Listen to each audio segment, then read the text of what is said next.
national champions, 1980. Cardinals have won the national championship. 75th NCAA college basketball champions.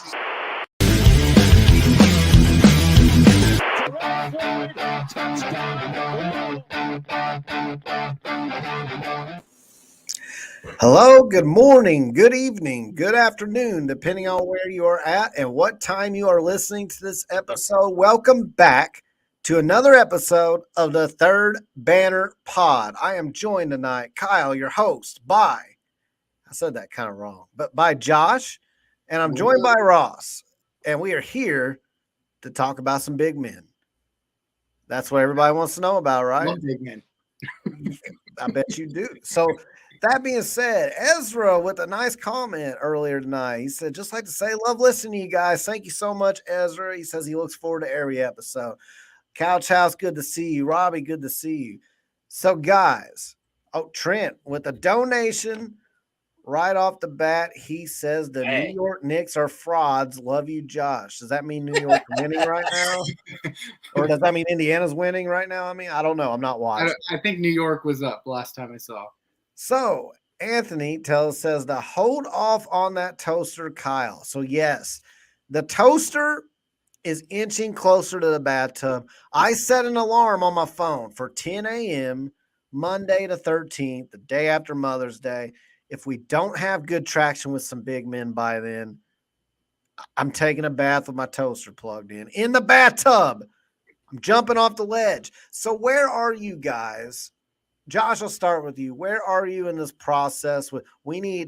I think we need two centers and we need a starting power forward. And then, of course, we need a guard for depth piece. That's just my opinion. What do you think, Josh? Where are you at in your panic meter? Panic meter. I'm a low panic guy, so I'd say I'm at like a 5, which is actually a little high for me. And I think I mentioned this in our group chat, but like it's PTSD from Kenny Payne, I think. So I do believe in PK. I think he's going to get players for us. And I think at this point, I know I mentioned this previously, but I think we need 2 front court guys. I don't care if you can interchange between the 4 and the 5. And I'd like to have another guard. I don't know if that's looking likely at this point with how many guards we have, but I would like to have a younger guy on the roster so we get some kind of continuity. That's the one thing. The only other thing besides not recruiting enough bigs is we need to have a roster that's well balanced so we're not doing, the transfer portal with 10 guys again. Yeah, I mean, so definitely need a guy that can be, a swing guy in this system that can both play the 4 and the 5. That would be nice. Getting another 5, a solid 5 in this system. Somebody that can really like maintain the middle, 4 out, 1 in would be very, very conducive. Obviously, I'm not in full panic mode yet, but there's still a lot of guys on the board. Again, there's guys that we're just not even attached to, and I have to question why. Like JT Toppin. I just don't know why we're not in on a kid like that. The news about Cam Howard today. I think they tried. I think they tried to get in with him. I just don't think they got much traction. Well, up the offer. I mean, money talks. So I mean, so I've been in the position of where we are at this point. We missed out on, I think, on our main targets at the 4 and 5 spots for the most part. Not all of them, but you're going to have to pay extra money to get the guys that are available now in the portal.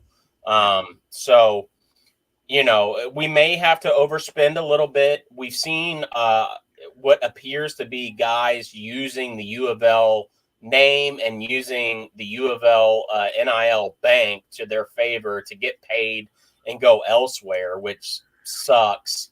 But you know, I'm not in panic mode at all. Like we're still okay. So we'll just see what happens. And there's still a lot of guys on the board. And you know, I think if we can get a couple of them, we're going to be just fine. So some like currently developing news, it sounds like Achor Achor, the guy from Samford, who he's 6'9", he can play forward or center. He'd be a small ball center, but I think he would really fit PK's system big time. Like he can hit the three. He hit 44% of his threes this year. And I want to say it was 23 minutes a game. He averaged 16 points, 6 rebounds, and almost 2 blocks a game, and shot 44% from the three. Here's the thing about it, and the reason I bring him up first. I have a philosophy that if you're the last visit before a commitment, that's who you're probably going to commit to. And another philosophy I have is if you schedule a visit and only one, and you don't have other schools lined up behind them, that tells me you are prioritizing that school. That's what Achor Achor did with Auburn, but it sounds like a currently developing story that his transcripts might be a nightmare. And it sounds to me like Auburn is kind of scrambling as far as trying to figure out if they can accommodate his transcripts, and it doesn't sound very good. That is a currently developing story. So I'm curious to see elaboration on that. But now, is that going to be, obviously, that could be a problem anywhere, including Louisville. So that's something where there's some risk. But I do wonder if we would be able to accommodate it, if we would be more likely. It sounds like Auburn would be a harder school to get admitted to than Louisville.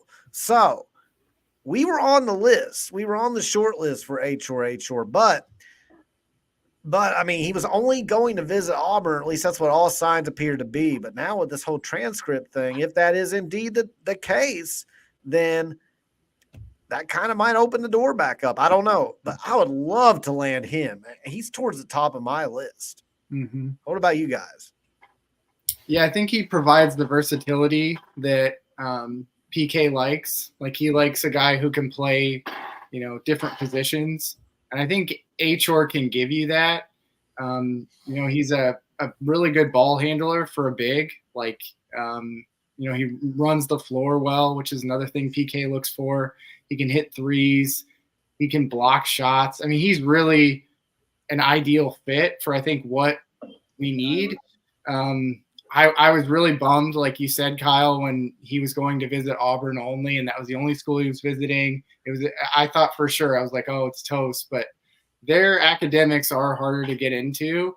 Not saying that Louisville's academics aren't, in high regard either, but I think he has a better chance of getting into Louisville than he would into Auburn. So I like our chances. I feel like they've gone up. I don't remember his final list, but it was like 3 schools, I think. So you take Auburn off the list and you're really down to a couple schools for Achor. So I'm really hoping that PK can close the gap on that one. And I just feel like he's really what we need. Yeah, I mean, we can pull up some video on him. I think maybe we got some. On Achor? Yeah. No, I showed you that before. Like, we're not going to be able to, unfortunately, do a lot of video live. Okay. Like Sorry. That's fine. The feds can come get it. The YouTube feds. Yeah, we don't want the YouTube. We're going to take a gamble at Khani Rooths later, which we'll get into him. But that's the one to gamble on. You watch his highlight videos, and he's definitely a guy that could thrive in a 3 out, 2 in, 4 out, 1 in. Like he likes to cut and slash to the basket. He's got good hands. His footwork, again, this is a UCLA team that underperformed this year, so we need to keep that in mind. But there are qualities to like about him especially if you put guys on the perimeter that can shoot. He looks like he would be a tremendous fit in this system, Pat Kelsey. So, again, there's a lot of guys that we're in on that would be great fits, but also you got to look at how much are we trying to grasp at straws, because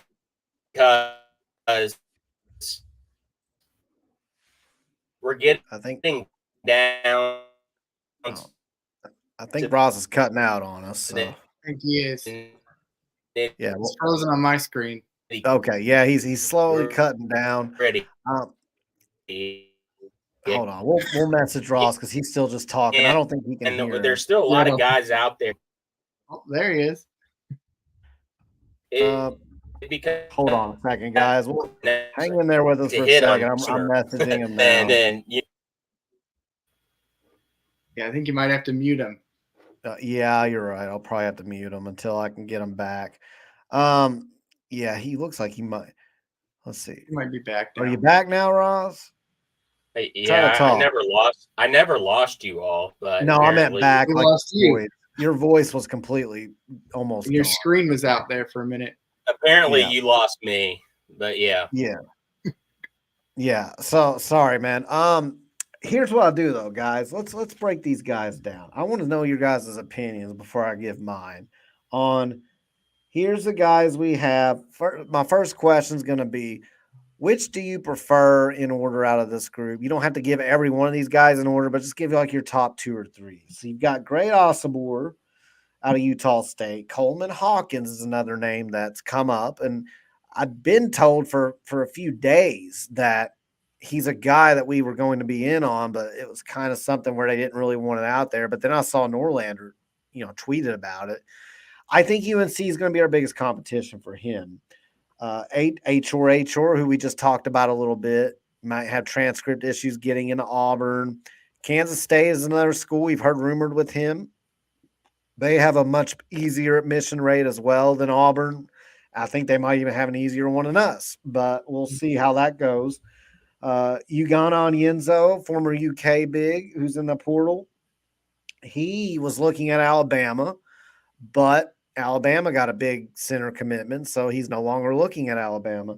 Kasean Pryor out of USF. And then another one that's kind of on the radar. I think he'd be a backup. I don't think he'd be a starter, but Atiki Aiki out of BYU is a name that, he got a few minutes at BYU. He could be a depth piece. He's a guy who apparently we've been in contact with at least a little bit. So out of those guys, Osobor, Hawkins, Achor Achor, Onyenso, Pryor, Atiki, who are you guys most excited about? Like if you guys could have them in a Pat Kelsey system, Ross, who would you pick if you had like 2 or 3 of those guys you could get?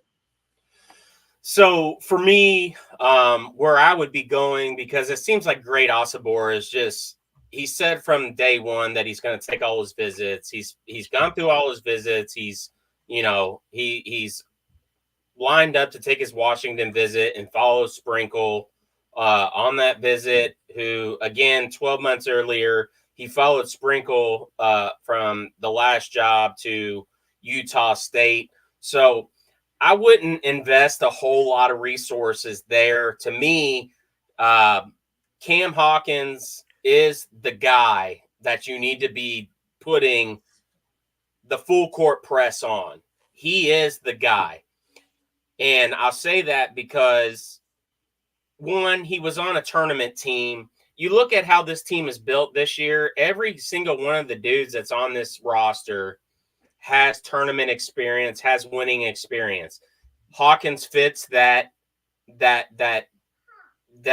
mold. Secondly, he's got NBA aspirations. Say he's in the NBA draft right now. Say he doesn't stay there. But he's got eyes on him enough to like put his name in there, get enough positive feedback to put his name in there to look at him. So to me, he's number one. I don't think there's any question about it. He's number one. And then if I was looking at, a second big man, Achor Achor, however you want to say his name, I really don't know. Achor. He is. It's going to be a chore. He is number 2 for me. I think if you could land Hawkins and you get Achor, I'm good for in one this night. in this system and the way the roster's already built. I mean, this is a tournament team, man. I'll just say that right now. This is a tournament team. And I'll say this too. I know what we've heard about Ali Khalifa, about he's going to redshirt this year. He's trying to get his knee healthy. But the season doesn't start till basically the start of November. If he's not on campus yet, he's going to be in the next couple of weeks. That's 6 months for whatever that knee issue is to if it needs surgically repaired, to surgically repair it, rehab, get it right. And then you're looking at the possibility that he could be playing by the second half of the season come January. Now, I don't want anybody to mix that up. All we have to go off of is this staff, and then Ali Khalifa says that he's not playing this year and he's going to redshirt. But something tells me a real player does not want to redshirt, okay? And that's not anything against him, but there's going to be plenty of time between the time he gets on campus, gets available to U of L orthopedic surgeons, U of L doctors, our training community. There's going to be a lot of time to get healthy. And I don't think that it's a foregone conclusion that he won't play this year. I really do believe that, because the timeline to me doesn't add up. Like it just doesn't. So I'm still holding out hope that there's something there. But going back to the topic, Hawkins, I know. It's a lot of roundabout. It's a lot of roundabout. Hawkins and Achor Achor are 1-2 for me. No question. Yeah. No question. What about you, Josh? Ross, I was going to say, like, when you had a multiple choice test in high school, did you, like, add letters so you could prolong your answer, dude? Like, Mo's already started yeah, about the point was good. Listen, man. I agreed with everything you were saying. You should see me in a gas station. You should see me in a gas station trying to pick out a drink. It's Listen, awesome. guys, I want us to hate UK as much as Mo Lester hates Chucky Hepburn. Every single time we open his chat, like he is on here hating on Chucky Hepburn.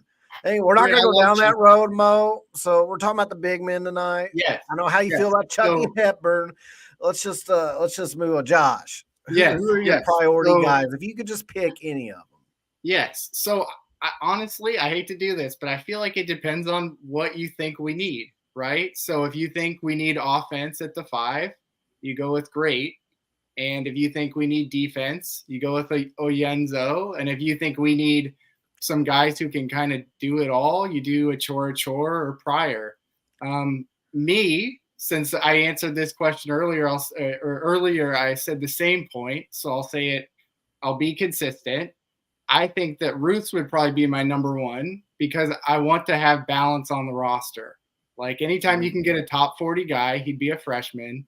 He'd be here next year. He could help, with all those new transfers and those new players that come in. He can show them Pat Kelsey's system because you won't have Rain Smith. So you'll just have Scott, right? So I want to have some continuity. So I would put Rooths number 1. If I didn't care about what year they were in school, Hawkins would for sure be number 1 for me. Like, dude, his tape just jumps out to you. He's a really fun one to watch.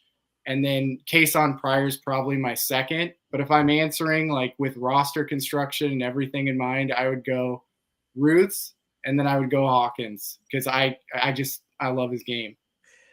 Okay, well, I'm a little surprised that Rooths being your number 1 choice, only because he's out of high school. So there is a learning curve there, but That doesn't. I mean, I agree. If you can keep him on the roster and he doesn't transfer, that would be great.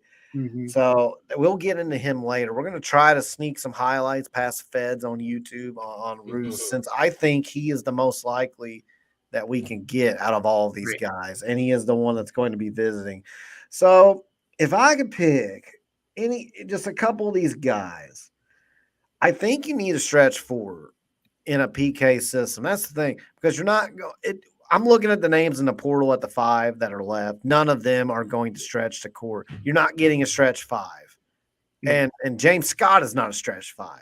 So you need a stretch 4, because a PK system doesn't have 2 bigs clogging the paint. It just doesn't. Now, that doesn't mean a forward can't go into the paint at any time, but he's not going to camp and live down there in a PK system. So that kind of leads me. I mean, Great Osobor could play small ball 5. He could. And I'd be perfectly fine with that. But as far as 4s go, Coleman Hawkins and Achor Achor, either one of them, actually Kasean Pryor as well. Any of those 3, throw a rock or throw a net out there, I should say, and whoever ends up in the net out of those 3, I'll be fine. I'll be perfectly fine with them. I mean, they've all got. I feel like Achor Achor can do a little bit of everything. Hawkins he can stretch the court more than any of them. He sits out there and can bomb 3s. Even though Achor Achor has a higher 3-point percentage, I do feel like the volume of shots from Hawkins kind of makes his number it's like 36%, I believe, but it's a more believable number to me because of the amount of 3s he shoots. I got to watch a lot of him when he was at Illinois. He'd be a great addition. But Kasean Pryor is like a guard in a forward's body. He can take it to the rack from the top of the key, or he can bot up and shoot 3s. He's not like a dead-eye 3-point shooter, but he shoots it well enough to where he can keep you honest. I believe he's a 35% 3-point shooter this year. We can take that at the 4. So if you can get one of those guys and pull off Ugo Onyenso as your 5, because he's not going to give you much on offense at all. He's not going to give you much. He averaged 3.5 points a game, 4.8 rebounds a game, and almost 3 blocks a game. And that was in only 18 minutes a game. So that I can do that on defense. He's not going to give you much on offense. So he has to be paired with a stretch 4. He has to. So I guess if I could go one, it'd be, I'll take Coleman Hawkins if I can just pick any of them, and Ugo Onyenso together as the 4 and a 5. Then you got to find a backup 5, and at that point, then you also have to find a backup guard. So we have Scott, right? Scott can play the 4 and the 5 probably. Scott can play the 5 for sure. I'd be a little worried about him at the 4, especially if Ugo's the 5. Then you've got 2 guys down there that can't shoot at all. Yeah, that's fair. I'd be a little worried about that. So Osobor is another one, though. I'm not hating on him. He can't stretch the court. But I mean, like, listen, if Osobor, like Pat's saying, you're underrating Osobor. Look, you can only pick a couple of guys, Pat. I mean, I'm thinking NIL here. Good grief. You're not going to add Coleman Hawkins and Great Osobor. No, right. You're not going to add Kasean Pryor and Great Osobor. Right. So here's the thing about Great Osobor. He can't shoot 3s.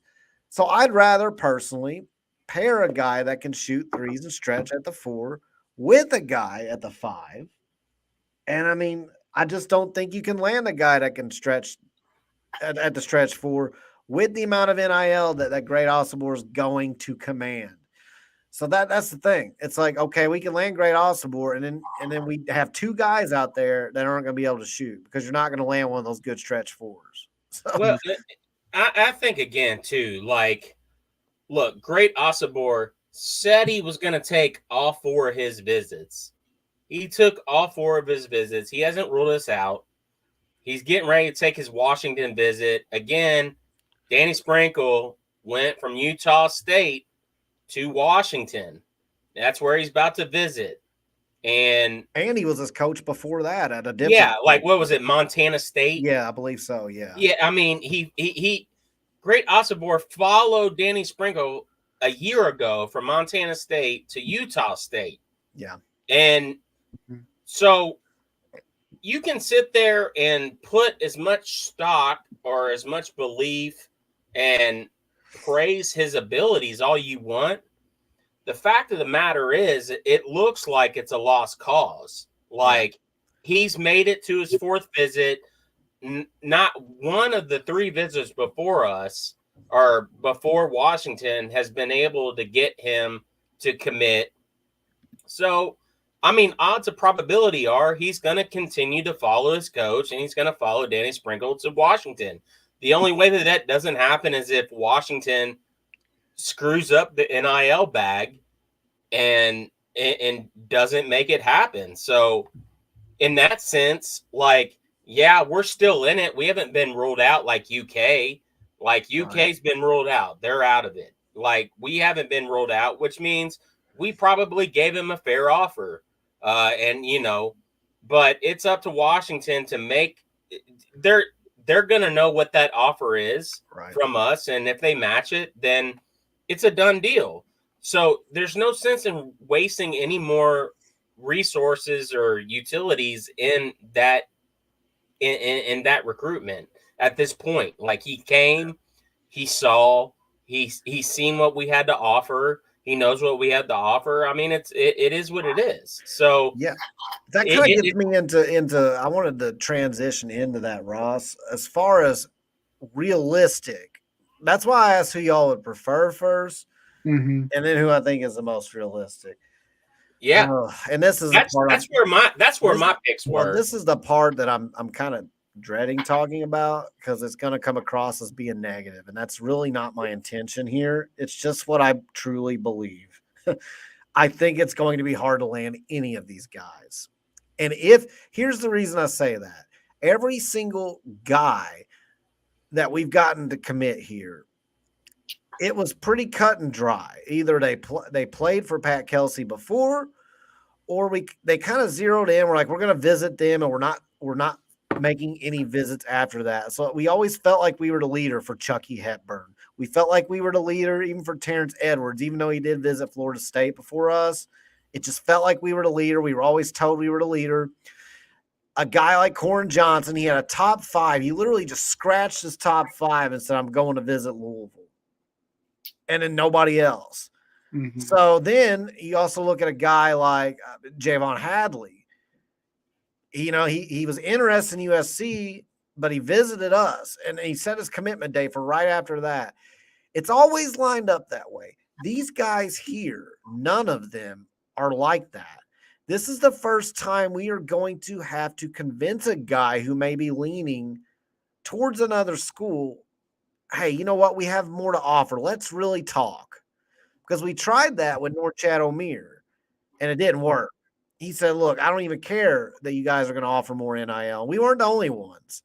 So it's not that it was just Louisville. There were a couple of schools that were really trying to throw him a lot of money. And he was just like, look, I really want to go to a contender. And I mean, we may be a contender down the road, but we're unproven. We've got a coach who's, not been at this level, hasn't won a tournament game yet, and Scott Drew, who's won a national championship. So, there are things that's going to take time to overcome. But he's got to somehow convince somebody, like, hey, there's more to meets the eye here. And of course, that's also going to involve more money. We all get that. But it's going to take more than that, too. Because, like, I'll give you an example. Coleman Hawkins. I think we're going to offer him a lot of money if he's truly interested. But UNC is on his list, and they are really going after him hard. And I don't know how much money UNC has, but I guarantee you it's not pennies.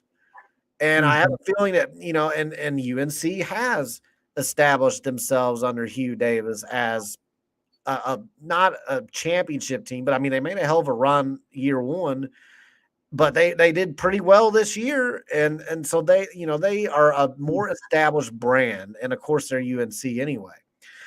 So that's going to be tough. Kasean Pryor, everything I'm hearing is that he's an Arkansas lean. I hope that's not true. But I'm hearing that he is. They need a guy at the 4. Now, there's people that argue that the Arrow is brought in to be a 4. I don't think he's a strict 4 and not like an impact starting 4. I think he's going to be like a hybrid type of guy Whereas Pryor, they're going to stick, if Arkansas gets him, they're going to stick him as a starting 4.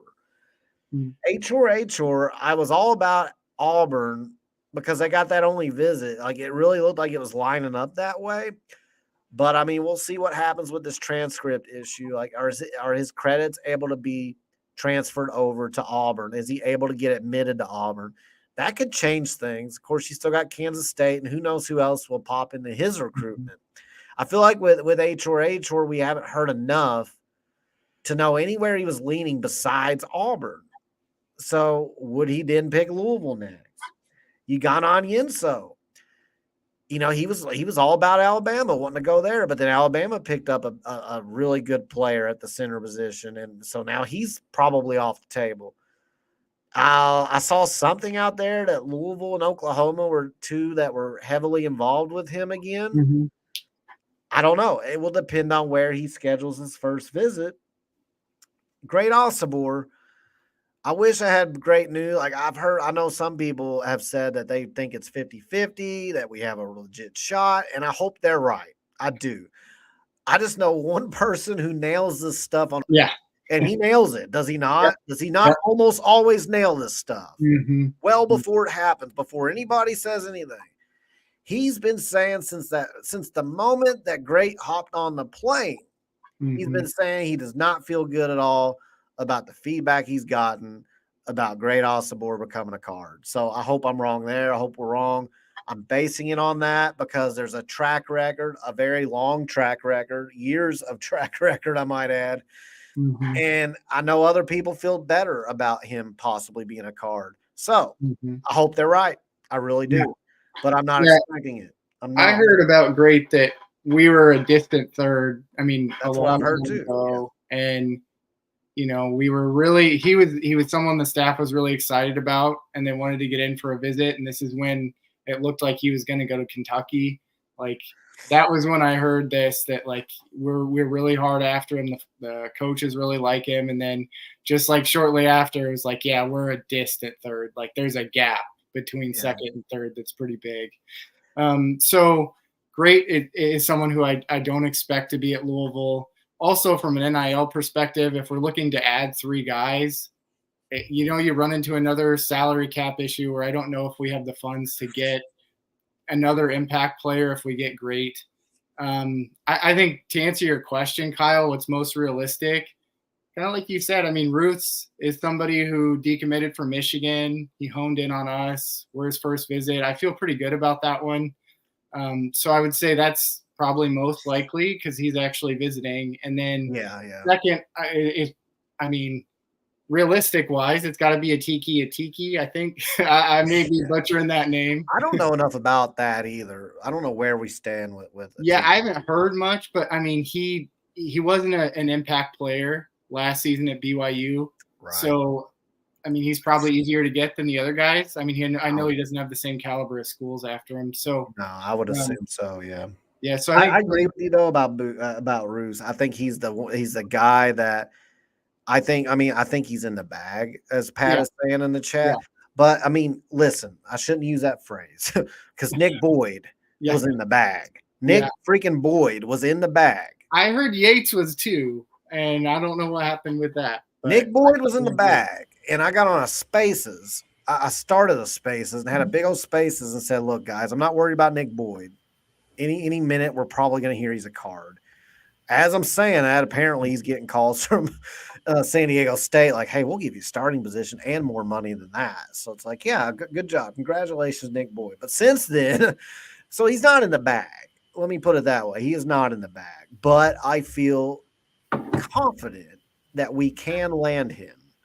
And the portal has kind of jaded us a little bit in a way because landing a top 35 high school player in the composite doesn't have the same. It was. I mean, imagine saying that 5 years ago. I mean, we haven't had very many of them. We had Sam. 3 years ago. Yeah, even 3 years ago. Yeah, but like Wayne Blackshear, Shane Bohannon, Sam Williamson. We haven't had a whole lot of dudes in the top 35. Samardo. I mean, I'm not going to go over every one of them, but like you can, especially in recent years, like in the last 7 or 8 years, We've landed maybe 3 or 4 of them. So it's a big deal. It is.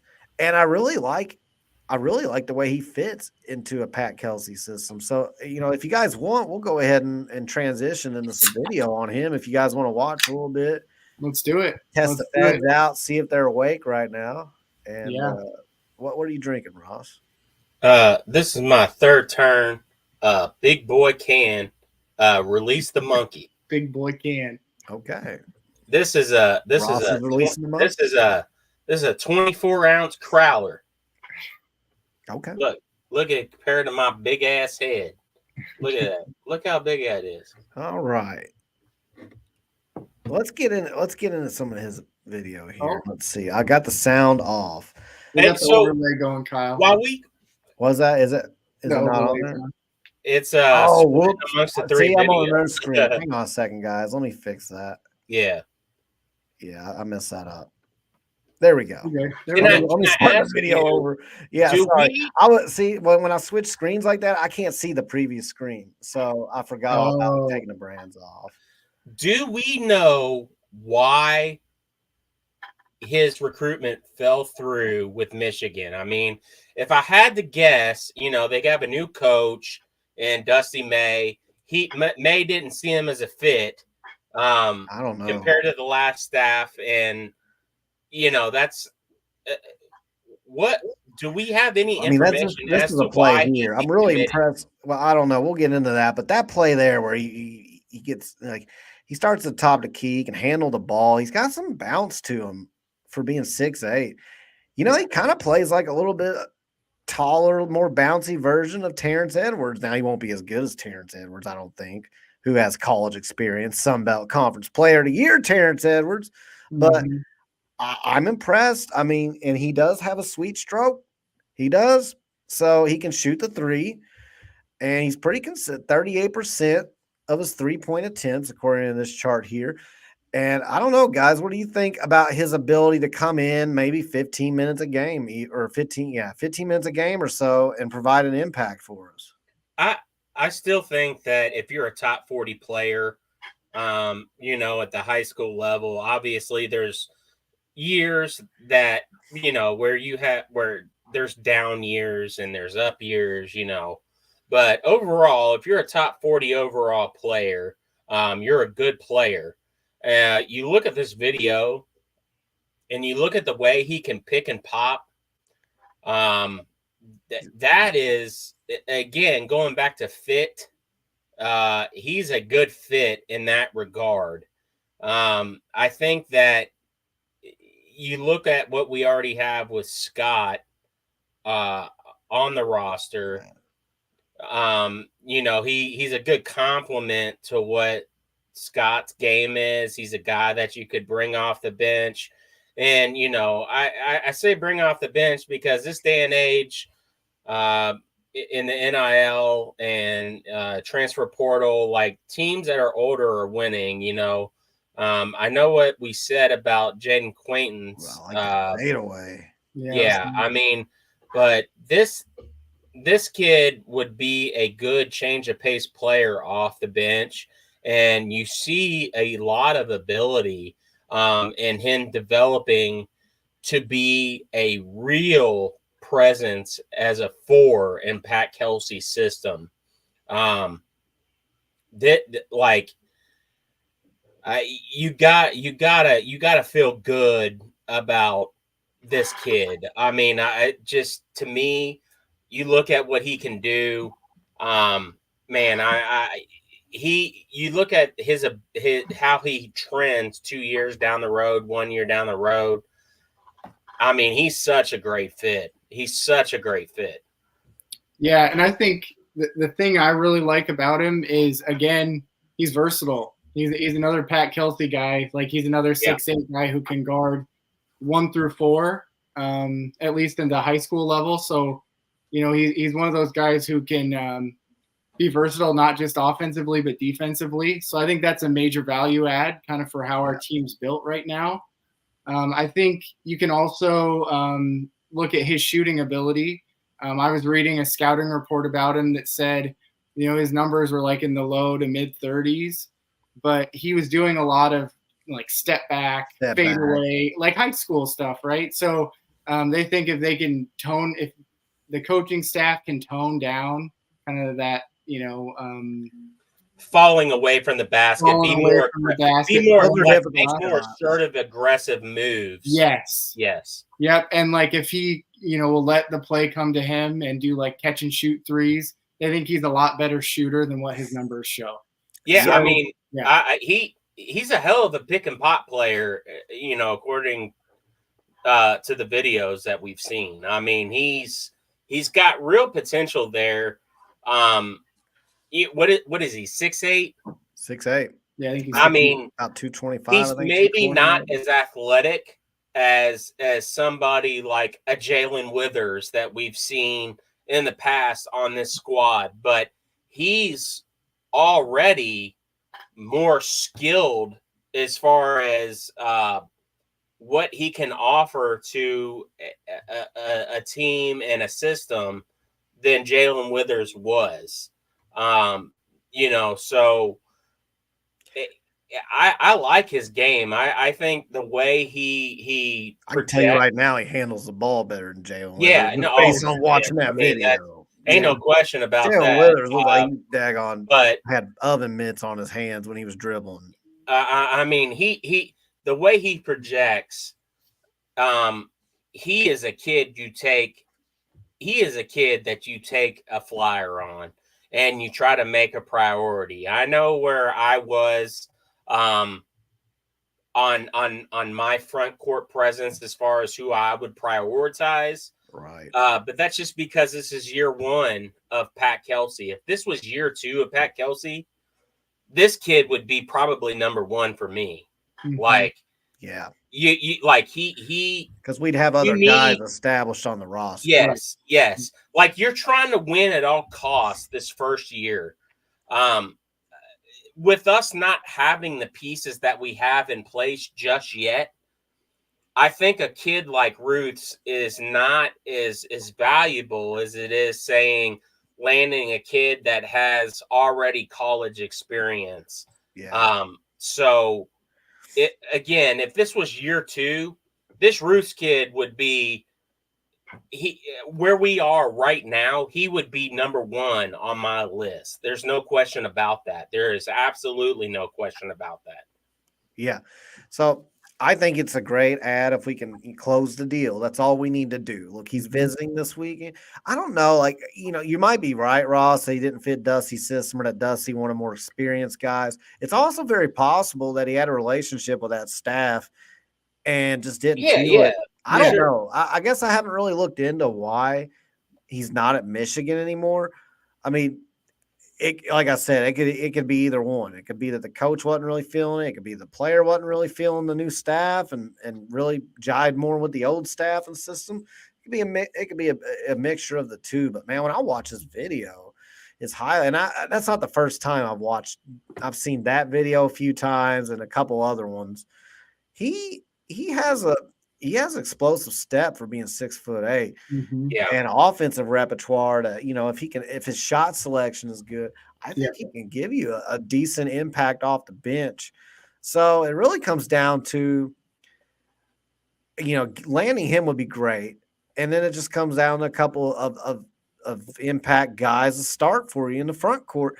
And this is something interesting. And I know it's been talked about a couple of times in our group chat, but there is a lot of pressure to land a couple of impact guys in the front court because the way our NIL is structured, like a lot of these places like St. John's, they have a billionaire that'll just drop bags anytime they need it. Miami has that, although I don't think they were too happy with the way last year went, so I don't know if that's changed. But in Arkansas has like 3 or 4 very large companies that at any time are like, hey, Cal, you want this guy? Just let us know how much you need. And that's pretty much the way it goes.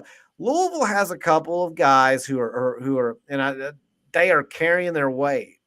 Absolutely. But I don't think we have the firepower and I mean, I'm talking top end. I'm not talking like 30 or 40 schools here. I'm talking when it gets down to nitty gritty, There's the same 10 schools we're competing against, it seems like. And some of those schools have like unlimited NIL, it feels like. I don't know where this thing ends. But the point I'm trying to get at is with the way our NIL is set up, we depend heavily on everyone contributing to a collective, whatever you can contribute.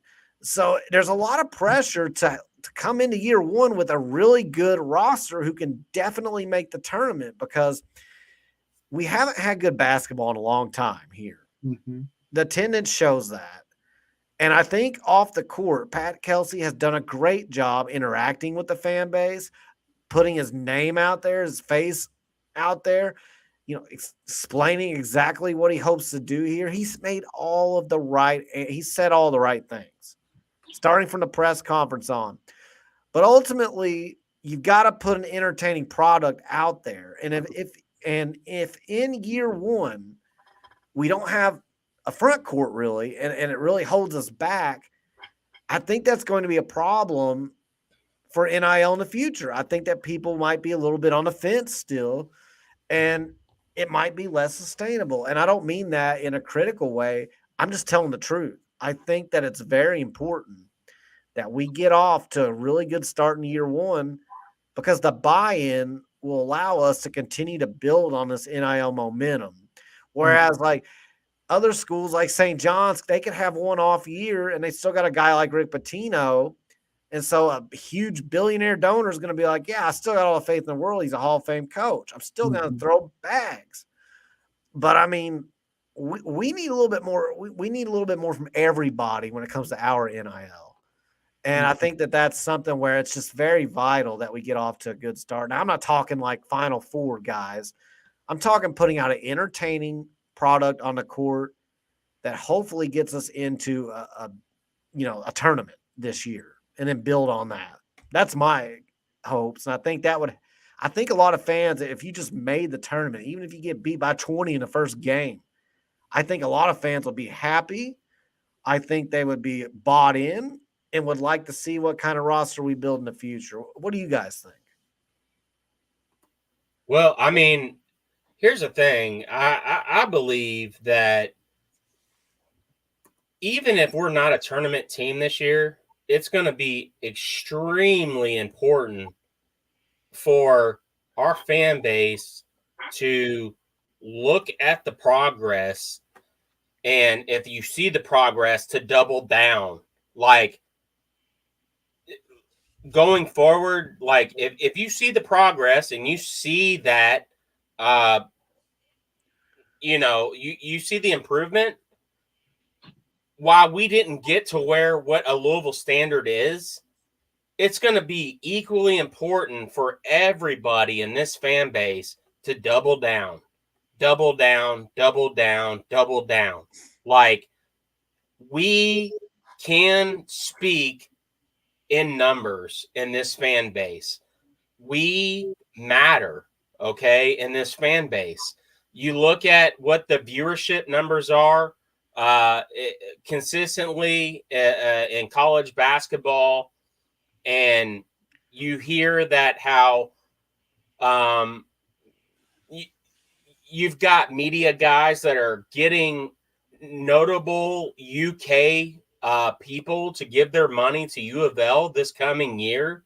Like, all that stuff matters. So I would say it would be extremely important not to lose sight of how important it is to keep the goal in mind. If you see progress, then you need to reward progress, and you need to put your money where your mouth is, and you need to keep moving forward. And that means give your money to the 502 Circle. Okay, so like, we may not have the unlimited dollar banks that like somebody like the Tyson or the Walton family has at Arkansas, or whoever the hell that is that Rick has back in his pockets at St. John's. But what we do have is a clean slate. Right. We've got unlimited playing time, and we've got still big NIL banks. We do. And that we're going to have that next year too. So keep the vision in mind. That's what I would say. Keep the vision in mind and just keep it going. And here's what I'll say about Pat Kelsey too. Like, I have no doubt that he's working his ass off to find us a good front court. So that's not like, when I say there's pressure, I don't mean that like it's that he's doing anything wrong. I want to be very clear. It's just there is pressure. Like, I mean, let's just say we went out there and won 14 games this year, 15 games. It's because we just couldn't get impact guys in the front court. I don't know. I mean, it would be very interesting to see how the offseason is approached from an NIL perspective. So there's just pressure there, whether it's fair or not. That's just how it is in a supply and demand market, in a capitalistic NIL market that currently has basically no restrictions. Mm-hmm. So you have to continue to build on momentum when you get it. And we currently have some. And I have no doubt, though, and from everything I've heard, this staff is absolutely turning over every stone to land us a good front court. It's hard because the pool that you have to select from for big men compared to guards it's astronomically smaller. And so anybody that needs, like UNC, struggling to find a big man right now, and they need a couple of them. So they're right there with us, and they have had success, and it's North Carolina. So it's not easy.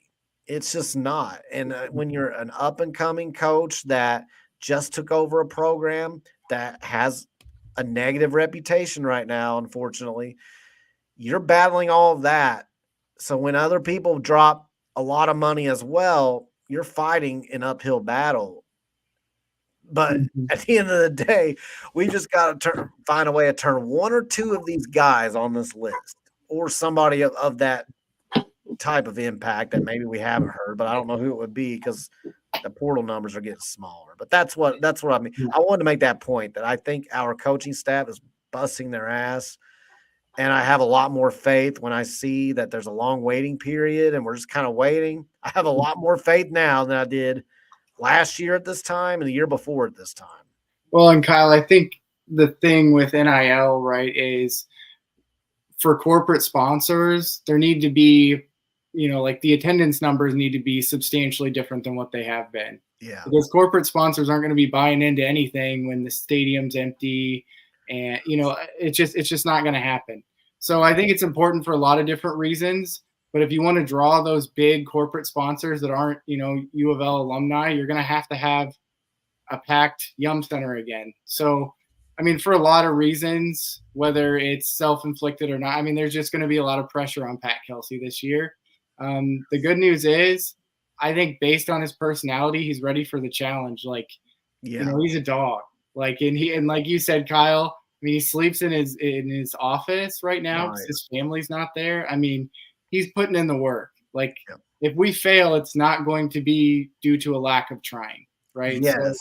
So I have a lot of faith in what he's going to be able to put out there for us. But, the key thing is something he was actually good at College of Charleston, which is getting the fans back to the Yum Center. And I think he can do it. Yeah. So really it just comes down to, I don't know. I think within the next week, we should have a lot more clarity on where we stand with some of these guys. And hopefully it's good. I think so too. I think Khani Rooths, we're going to land him. I'm guessing. I mean, it's not done deal. Not saying that, but I feel good. I feel good.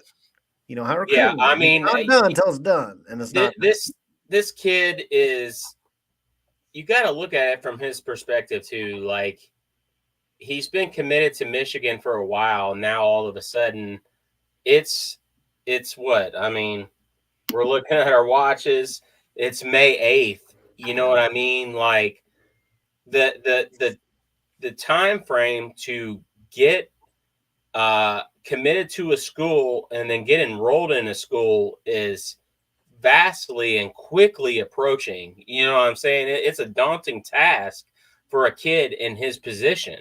So he's been committed to Michigan for months, and now all of a sudden he's like open-ended. Like, there's going to be somewhat of a moment of panic. So U of L has something extremely valuable to offer him in that regard. So, I mean, I will say that looking at it from the outside looking in, if you can't land a kid like this in this time frame, in this the way everything is, to me, that would be somewhat problematic. Now, again, that could just be a one-off on this kid's recruitment. It could be. So, I want that to be put in the ether out there. But this kid is trying to find a home, and he's trying to find a home fast. And we have a lot to offer as far as playing time and NIL money. So you would think that we can get this done. Like, you would think that we would be a solid choice with him visiting this weekend. Don't let the kid leave. Get him to commit. So Joe asked Kyle any inside information on international players. I do not, but I would not be surprised at all if an international player or two pops up and we look at them for filling out the roster. That would not surprise me. I've actually said that a couple of times elsewhere, that I think that is a route we will go, but that is an assumption. It's based on the amount of positions we need to fill versus what we have available in the portal that are legitimately interested, and also with the ties of some of our staff members. So I don't know. I think we will, but I do not have any inside information on specifics there. Let's see. Michael, I hear you, man, about the pressure gets more intense because we said no to JQ just to get somebody that may not be as good. Okay. He wasn't coming here without being guaranteed a starting job. I'm very I'll stand 10 toes down on that. I've been told that by more than one person before. Back when, like, I was hyped on Twitter when I saw the Trilly Donovan prediction, I saw the crystal balls rolling in, and I saw that the Memphis visit at the time was believed to be canceled. All of that lined up to sound like, okay, he's made a decision. He's coming to Louisville. He hasn't visited anywhere else. I was immediately stopped in my tracks on that, man. I mean, I was immediately stopped in my track. You don't guarantee a starting position to a 16-year-old when there's only one other big on the roster, and he's a guy who played like 12 or 15 minutes a game or something at the College of Charleston. What message would that send to the rest of the guys who you said culture eats strategy for lunch? You told all these kids that you're recruiting winners who are team players, this and that. Yeah, they're getting a lot of NIL. That comes with the territory. But they also were sold that you were going to bring a certain brand to Louisville. And then you immediately turn around and renege that brand that you were, right off the bat for a 16-year-old? Yeah. You can't do it. In hindsight, it sounds good, Michael. It does. In hindsight, it's like, well, look where we are today and look where we might be. Right. You can't do that, though, man. You can't do the hindsight game in this case. And the problem is that this kid's recruitment was so damn public, right? Like, everything's out there. The numbers might be subjective, but they're probably relatively close in the public eye, right? And they're relatively close because his dad has made sure that they're out there, right? So you've got a team. Think about how that would fit in. This isn't sour grapes. This is not sour grapes. No. Think about if that kid was on your team right now. He's 16 years old. He's not even 17 yet. And he's got this massive NIL bag. Massive. Don't get me wrong. I wanted him.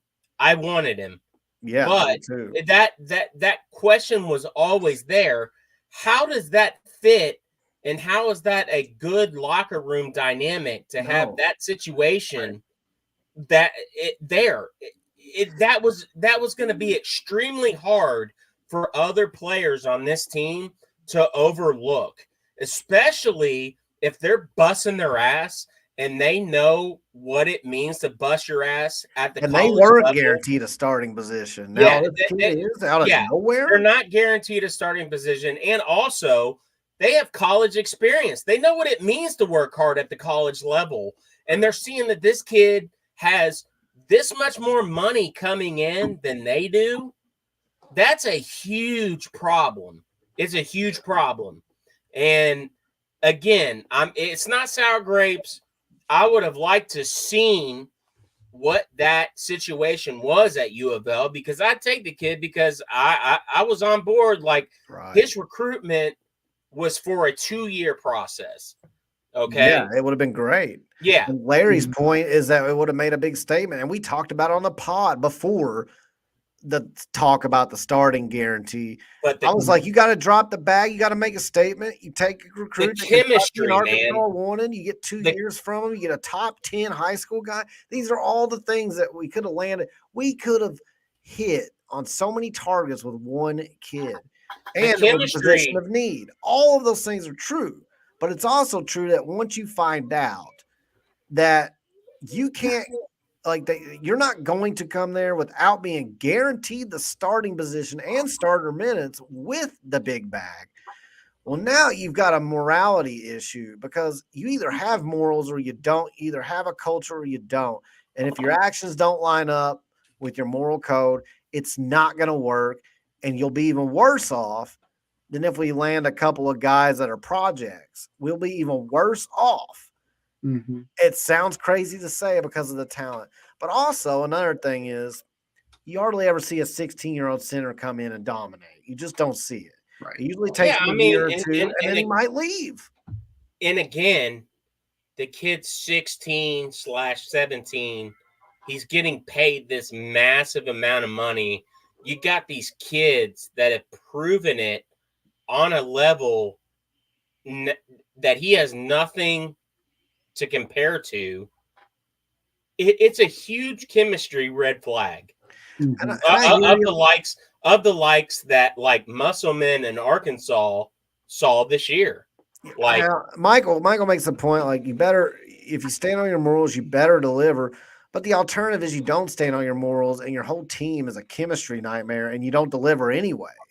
Well, so you're going to lose either way. Like, well, you might not lose if you land the right guys that we're talking about. Like, if you can finish the roster, but you're definitely going to have the same problem if you bring him here under that premise. You're going to have problems, and you're not going to have a successful team. It's a potential chemistry nightmare.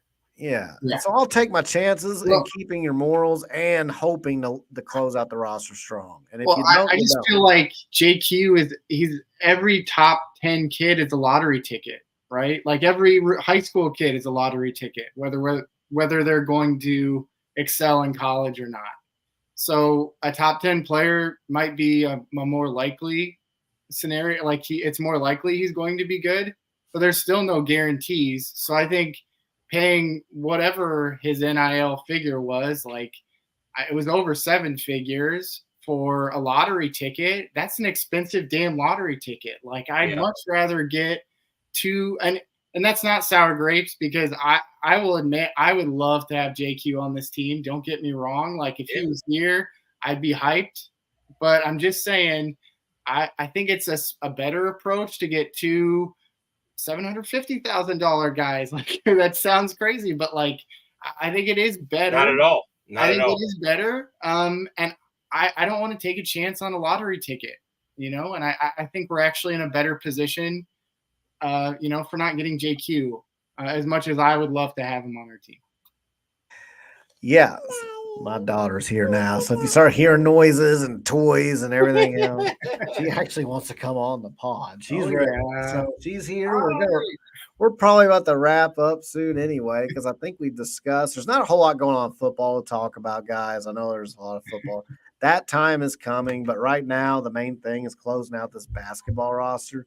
I did want to touch on something Larry mentioned earlier. He asked where Ash was.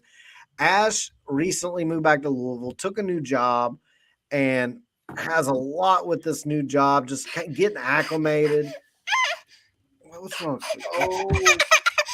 Oh no! Okay, her finger got stuck. So you all right?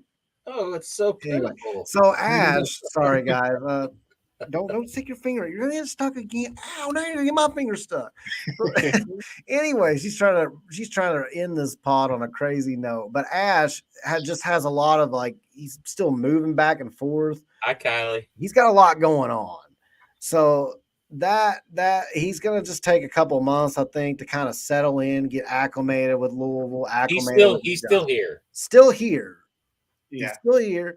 Just need to take a little time. The pod is a thing we all do for fun. I know some people don't. I can tell by some comments we get. I think some people think like we just do this pod. Like we all have families, but you see some of mine right here. We have full-time jobs. And so Ash moving and starting this new job, it's a time management thing. And I totally get it. So he will be back, but you're not going to see him for a while. I was glad somebody asked about it. That gave me a chance to. He might be here and there. Yeah. I will say that, but I feel comfortable in just saying he moved here from Texas. Okay. He is here. His wife is not. And you can imagine being separated from your spouse. So just put that into perspective when you think and say what you say. Like, it's a very tough time. He's, again, getting acclimated to a new job. Ash only knows how to do one thing, and that's 100% balls to the wall.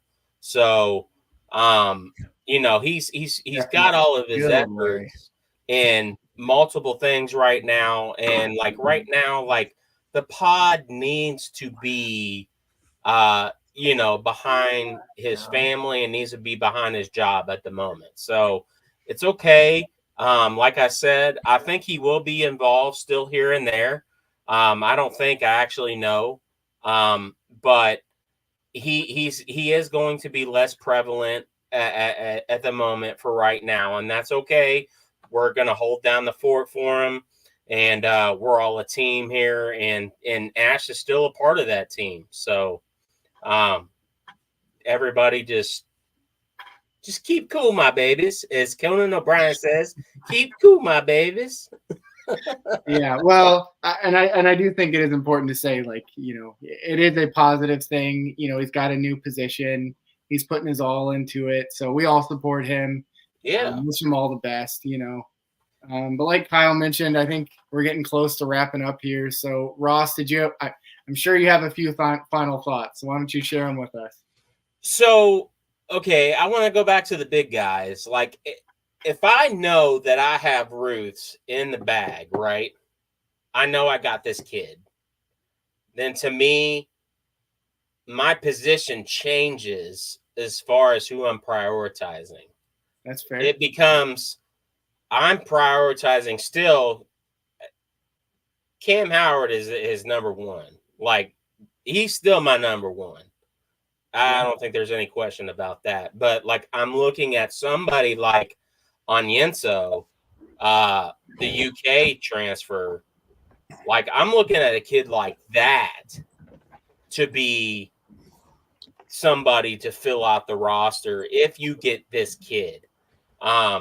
Just because you're looking at fits and what Ruth offers and what Howard offers, Onyenso gives something different that those players don't necessarily offer, or what Abubakar doesn't offer. You know what I'm saying? So that's where I would shift in my philosophy of recruiting. My process of prioritizing was based on who I would want to get, just off the bat. But we are where we are with the visits, and it looks like Ruth's, we have a really damn good chance at landing. So I want to get him. And at that point, I'm shifting all my abilities into Howard, and then looking at somebody like Onyenso to fill out the roster. Who's Howard? What's that? Who's Howard? I think he means Hawkins. Hawkins. Hawkins. Sorry again. COVID brain. I really wasn't trying to. I was just letting it go. I was just letting it go. No, I was like, no, other people might have the same question. Listen, I got COVID in February, the early of February, and I've been on this pod. My brain has been like mush jello. Okay, so you always go to Howard. I noticed that because you said Brad Howard. Howard's a common Damn, you're right. I have. You must like Hawkins.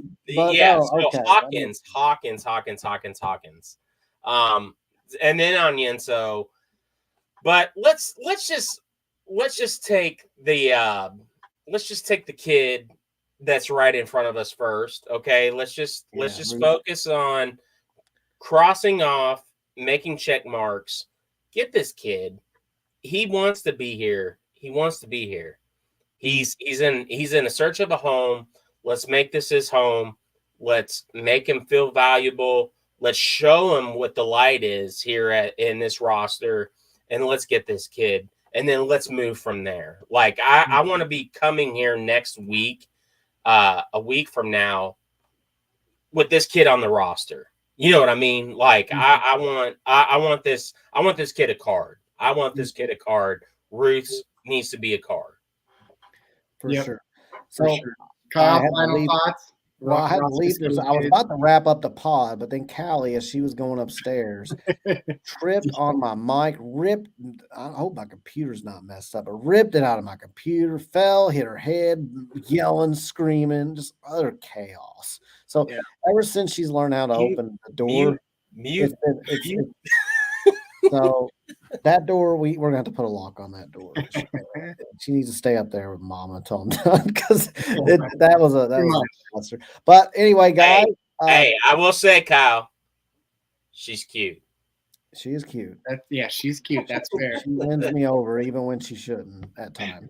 But that being said, hey, hopefully we get some more clarity. Like I said earlier, when I was going to wrap up, hopefully we get more clarity on the situation with the bigs. Got a big high school visitor this weekend. Like you said, close the deal there. They would be a great addition. And then you just got a couple bigs to get and maybe a backup guard. I think by this time next week, we will have an idea one way or the other, for better or for worse, exactly where we stand with some of these guys. But I do have faith that this staff works really hard. Yeah. And we'll find a way to get it done and put a good product out there next year that we can be proud of. And I think we'll make the tournament. Yeah. I'll end with a bold prediction. I think in the next 2 weeks, we're going to know what our roster is going to look like for next season. I think 2 weeks from now, the roster will be set for the most part. I think the staff will probably keep a scholarship just in case somebody pops up that like they have to have, like Montrez type of guy. But yeah, I think we know exactly where we stand 2 weeks from today. Did want to say thanks everybody for tuning in. I saw the X numbers were crazy. I don't know if that's like an algorithm issue, but like really appreciate you guys hopping on. Oh, man, give us a little credit. No, I was being funny. I know. Hey, by the way, and I did a terrible job of this as a host, but please like and subscribe. Like the content because if you like the YouTube, the shit matters. It matters. If you like the YouTube video, then it expands on the algorithm where other people can take a look that may not know us yet. And then please subscribe if you haven't yet. If you like what you hear, even the troll Corey Curry, who said we're mid-major, go ahead and subscribe, Corey, because I think you're going to be in for a rude awakening on that. We're going to be a high-end mid-major then, right? We're going to be awesome mid-major. Anyway, like Butler back in the day. Yeah, I mean, I'll just end with, hard work and a little bit of luck is a really, really hard combination to beat. And usually the two are tied in with one another. And this staff is doing everything that they need to put both of those in their favor. So just have faith. This is way more than anything we've had in the past 2 years. So let's just keep supporting. Like I said, double down. 502 Circle. Go Cards. Go Kroger, and baby. Go Go Cards. Cards. See you guys next time. See you later.